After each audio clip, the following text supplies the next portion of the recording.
ఇప్పుడు మీరు ఒక వీడియో అప్లోడ్ చేస్తుంటారు కదా, ఆ వీడియో అప్లోడ్ చేయడానికి మీరు చాలా రీసెర్చ్లు చేస్తుంటారు కదా. ఓ దాని గురించి రీసెర్చ్ అది ఎంత టైం పడుతుంది మీకు? ఎట్లా చేస్తారు మీరు? ఎలా చేస్తారు? అది టాపిక్ మీద డిపెండ్ అయ్యింది బ్రో. సో అంటే మనం బ్రేక్ డౌన్ చేసుకోవాలంటే ఇప్పుడు ఒక టాపిక్ స్క్రిప్ట్ రాయడానికి ఎక్కువ టైం పట్టింది బేసిక్గా. స్క్రిప్ట్ రాయడానికి ఒక 6-7 అవర్స్ పట్టింది అనుకోండి. క్రాస్ చెక్ చేసుకుంటారా మొత్తం మళ్ళీ? ఒక సోర్స్ నుంచి అయితే తీసుకోం, 3-4 డిఫరెంట్ సోర్సెస్ నుంచి అయితే తీసుకుంటాం అనమాట. సో అది తీసుకున్న తర్వాత దాన్ని నేను రికార్డ్ చేస్తాను. ఆ రికార్డ్ చేయడానికి ఒక 30 minutes to 1 hour పట్టిద్ది. ఆ రికార్డ్ చేసింది మళ్ళీ నేను ఆ వేస్ట్ పార్ట్స్ ఏవైతే ఉన్నాయో, మామూలుగా అయితే ఎడిటర్ చేయాల్సిన పని అది. కానీ నేనేందంటే వాళ్ళ వర్క్ తగ్గించడానికి నేనే చేస్తాను. ఎందుకంటే ఎక్కడెక్కడ మిస్ అయిందో నాకు తెలుసు కాబట్టి, ఫాస్ట్గా చేయొచ్చు కాబట్టి నేను మొత్తం కట్ చేసి ఫైనల్ రా ఫుటేజ్ వాళ్ళకి ఇచ్చేస్తాను. సో ఎడిటర్ ఒక 6 to 7 hours పట్టిద్ది. సో ఓవరాల్గా చూసుకుంటే ఒక వన్ డే మొత్తం ఫుల్గా 1 day పట్టింది ఖచ్చితంగా. ఓకే. కొన్ని వీడియోస్ అయితే చాలా రోజులు పడతాయి. ఓకే. సో అట్లాంటి అంటే ఎప్పుడైనా మిస్ఫైర్ అయినవి ఉన్నాయా మీరు వీడియో చేసిన దాని మీద? ఇది తప్పు అని ఎప్పుడైనా? మిస్ఫైర్ అంటే బ్రో, అది మనం చేసేటప్పుడు డబ్బింగ్లో అనుకోకుండా తప్పు చెప్పేస్తాం. ఇప్పుడు ఇయర్ డేట్స్ కానీ అలాంటి తప్పు చెప్పేస్తూ ఉంటాం. కొన్ని పేర్లు తప్పు చెప్పడం కానీ, కొన్ని చోట్ల ఇన్ఫర్మేషన్ మిస్ అయిపోయింది. కొన్ని చోట్ల ఏంటంటే మనం చెప్పిన ఇన్ఫర్మేషన్కి డేటా పెట్టాలి, అది ఎడిటర్కి తెలియక పెట్టేయకుండా ఉంటాం, అది నేను చూడకపోవడం. సో ఇట్లాంటివి జరుగుతూ ఉంటాయి. సో అది కామన్ అనమాట. ఇలాంటి మిస్టేక్స్ అయితే జరుగుతూ ఉంటాయి. అంటే వాంటెడ్గా అయితే రాంగ్ ఇన్ఫర్మేషన్ ఎప్పుడు మళ్ళీ కరెక్షన్ చేసుకుంటారా? మళ్ళీ కింద డిస్క్రిప్షన్లో అది కామెంట్ సెక్షన్లో చెప్తా, ఇట్లా పలానా ప్లేస్లో తప్పు చెప్పాను సారీ అని చెప్పి. ఓకే. అంటే ఇంత కష్టపడి చేస్తున్నారు కదా, దానికి కొంతమంది నెగిటివ్ కామెంట్లు కూడా పెడుతుంటారు కొంతమంది. చాలా ఎట్లా తీసుకుంటారు మీరు? స్టార్టింగ్లో అయితే బాగా పట్టించుకునేవాడిని బ్రో. అంటే ఎందుకు ఇంత నెగిటివ్ కామెంట్స్ చేస్తున్నారు అని కొంచెం ఫీల్ అయ్యేవాడిని. తర్వాత అర్థమైంది, నువ్వు ఒక 1 కోటి రూపాయలు తీసుకెళ్ళి ఒక మనిషికి ఇచ్చినా కూడా నెగిటివ్ కామెంట్స్ చేస్తారు. సో నువ్వు ఏ పని చేసినా నెగిటివ్ కామెంట్స్ చేస్తారు అనేది నాకు అర్థమైపోయింది.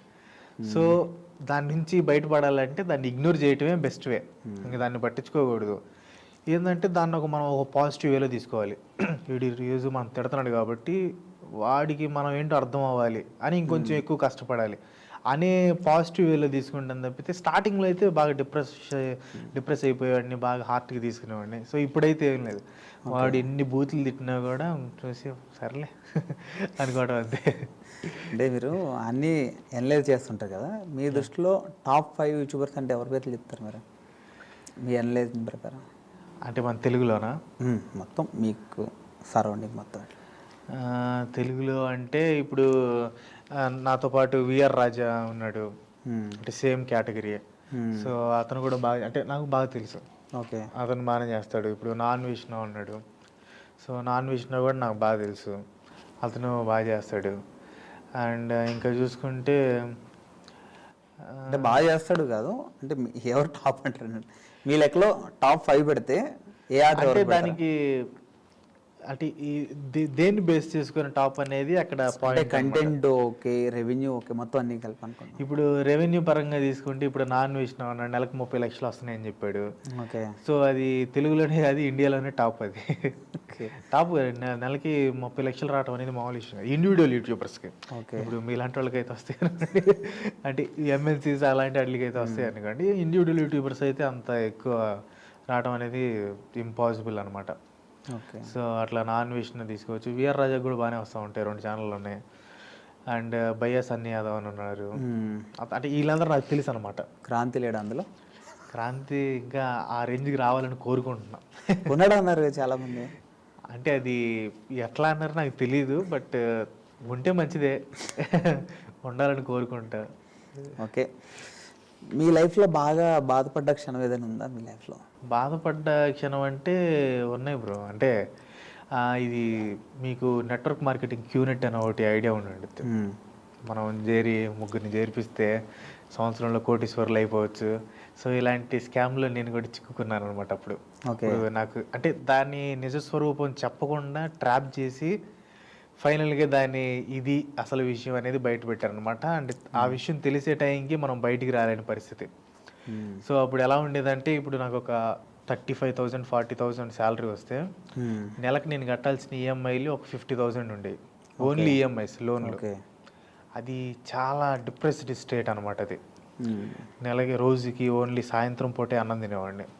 టిఫిన్ లేదు, మధ్యాహ్నం లేదు, సాయంత్రం రైస్ కుక్కర్లో వండుకొని పచ్చడితో తినేసి, అంటే ఈ డబ్బులు ఉండేవి కాదు, మొత్తం ఈఎంఐలకి పోయాయి, రూమ్ రెంట్, ఎంత గందరగోళం అయ్యేది.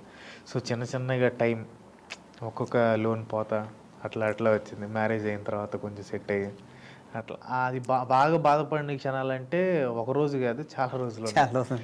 దాదాపు ఒక 5-6 months కంటిన్యూస్, మామూలు పెయిన్ కాదు. ఓకే. ఇంకా మనకి ఇదే లైఫ్లో ఇదే లాస్ట్ స్టేజ్ అనే స్టేజ్కి వెళ్ళిపోయాను అనమాట.